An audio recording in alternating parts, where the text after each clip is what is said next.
3.1b, exponential functions. A natural base, all right, it's sometimes called Euler's number, is e. All right, it's 2.718281828, and then it doesn't repeat after that. All right, so we're going to use our calculator to do when our f of x is equal to e to the x. And so now we'd end up at -2. So this would be e to the -2nd. Technically, what's really happening, if I have a negative exponent, where's that thing move? It moves bottom. So now it's literally 1 over e squared. So we type that into our handy dandy calculator. And what do we get? Emily, what'd you get? 135.3. All right. In our class, we always round to 4 decimals. Even though sometimes your homework might say round to 3, still, what you going to round to? You're going to round to 4. All right. So this next one, we have -1. So this is really e to the -1st, which is really 1 over e. All right. E to the 1st power. All right. So we type that into our handy dandy calculator. 0.36789. All right. All right. So then to a 0.25. So then I have e to the 0.25. So I type that into my handy dandy calculator.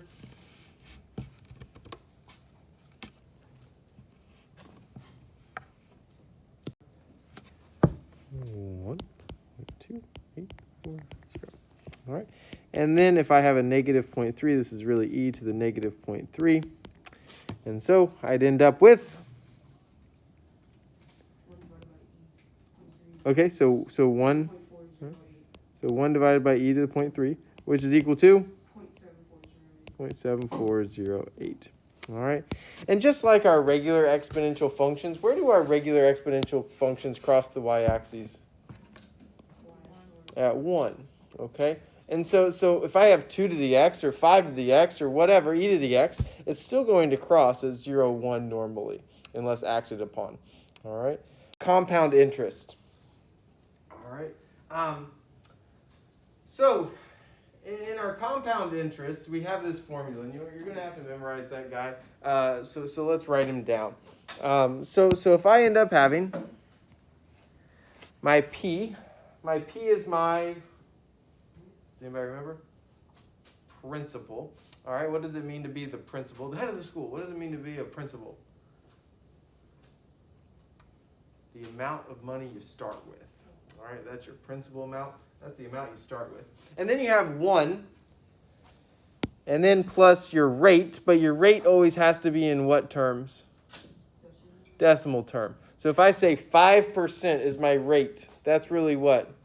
0.05. And n is the number of times it's compounding. All right? And so then you say it's r over n, and then it's to the nt. And so n is the number of times you compound in the time it takes. And time is usually in years. All right? So anyway. All right. So if we have compound interest, if we have compoundings, we have this formula that we just wrote down. However, if we have continuous compounding, it's a is equal to PERT. P times your E, your natural base, to your rate times your time. All right. All right, so now let's put this into practice. Eric's going to read for me. Eric's going to read. Wait, from the top? No, right here. Total of $12,000 invested in an annual interest rate of 9%. All right, first of all, I'm going to stop you there. If you ever see an interest rate, even like 1 or 2%, I would ask you to call me. All right, I really want you to call me. Does that make sense? Okay, if I get to put my money into a bank that's going to compound at 1 or 2%, please call me. All right? All right. Sound good? If you even get 1%, I'd like to know about it. Sound good? All right. All right. Let's keep going. Find the balance after 5 years it is compound. All right. Fantastic. And the first one we're going to do is quarterly. So what does it mean to have quarterly? What did that tell us? My n is equal to 4. My n is equal to 4. All right. And so I'm going to be using my first little equation. So my principal is how much? 12,000 times 1 plus, what's my rate? My rate is 9%, but do I put 9% there? No, I put 0.09 over 4, and then to the power of 4 times 5 years. All right, so 4 times 5. All right, and then we put that into our handy dandy calculator. 18,726.1104.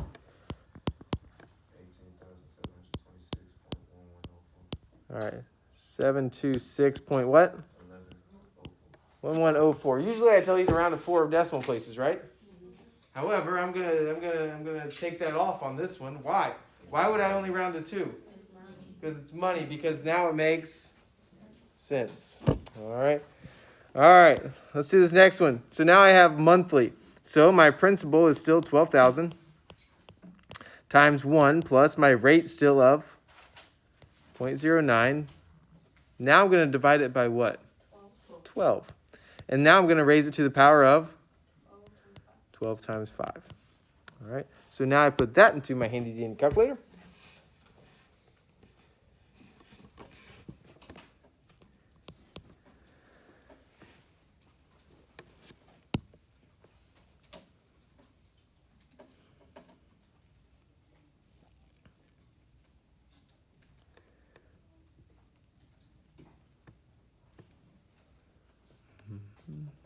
Delaney, what'd you get?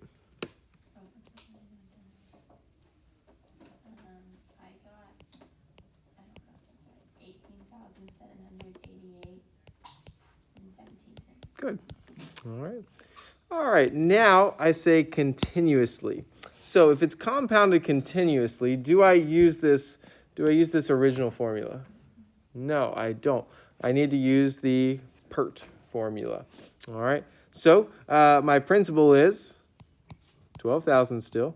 And then I have E to the what? What's my rate? 0.09 times my time of 5 years. All right, we're still going 5 years. All right.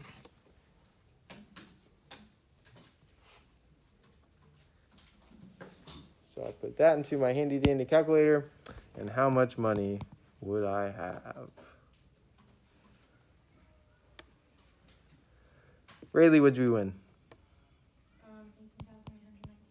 819. 74 or 75? 75. All right. All right. Pretty good in the hood? I need a reader for radioactive decay. All right, I need a reader. Thanks, Emily, for volunteering. The half-life of radioactive radium is about 1,599 years. That is for a given amount of radium. Half of the original amount will remain after 1,599 years.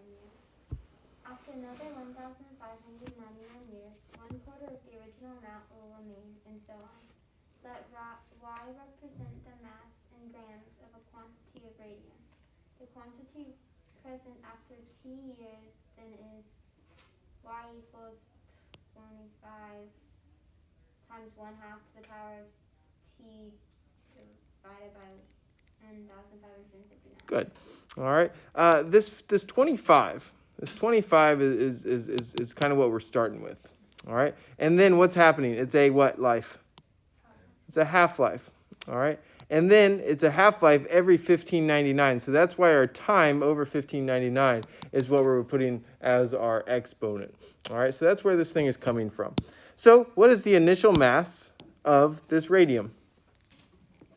If I start out at time equals 0, if I substitute in 0 right here, I got 1/2 to the power of 0 divided by 1599.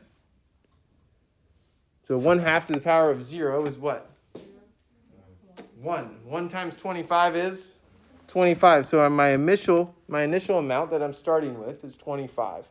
All right. So now how much initial mass is present after 2,500 years? So what do I need to do? Substitute in 2,500 in for T. So now I end up having 25 times 1/2 to the power of 2500 over 1599. So then I just use my handy dandy calculator. All right, what do we get? What is it? 8.4584 grams. All right. Logarithmic fun. All right. So as you know, hopefully you remember logs a little bit. And so I want to kind of talk about logs. This is the way that you do a log. So the way that I think of it is you have log base A of B is equal to C. All right. I'm a big Michael Jackson fan. It's as easy as A, B, C, 1, 2, 3, do you. All right. Oh, you know what I'm talking about. All right. So it's log base A of B is equal to C. It's just nice continuous. All right. And the way to actually solve a log is you put it in exponential form. So it's A to the C is equal to B. All right. It's kind of got a nice little rhyme to it. A to the C is equal to B. All right. So it's log base A of B is equal to C. A to the C is equal to B. All right. So I'll show you how to do these. These are really simple. So I have log base 2 of x when x is equal to 32. So this is the way you do it. So you have log base 2 of 32 is equal to what I'm going to call C. Okay, that's what we're trying to find. So what's my A? 2. What's my B? 32, and it's equal to a C. Well, we solve this by doing A, which is 2, to the power of C, which is equal to 32. I go from log form to exponential form. So 2 to the power of what gives me 32? 5. So C is equal to 5, and then we're done. That's it. It's as easy as that. All right. So let's do another one. So now I end up having log base 3 at 1. So now I have log base 3 of 1 is equal to what I'm going to call C.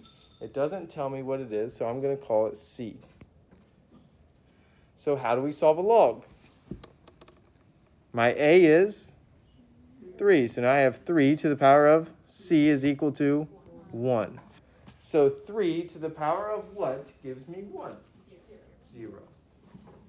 So C is equal to 0. All right, so on this one we have log base 4 of 2 is equal to C. So I have 4 to the power of C, which is equal to 2. So 4 to the power of what gives me 2? 1/2, exactly. What does it mean to be 1/2? That's really a square root. All right. A square root is 1/2. A cube root is 1/3. All right. That's really what we'll go to for the most part. All right. All right. This next one, we have log base 10 of 1/100th. We have log base 10 of 1/100th. And I'm going to say it's equal to what I call C. So now we end up having 10 to the power of C is equal to 1/100th. Well, what happened to this, first of all? What's my C going to be? It's negative. This is my childhood. He's going to the basement. So how did he get to the basement? He's negative, but it's really a negative what? A -2. So I have -2. All right. So C is equal to -2. So now I have log of x, and now I need to evaluate them at these numbers. So now I have log of 10. All right. So log of 10 is 1. And then this one I have log of 1/3, and log of 1/3 is,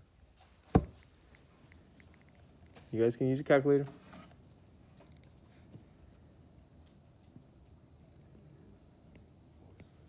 For 771. All right.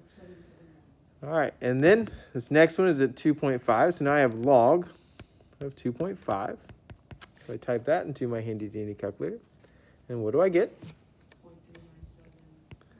3979.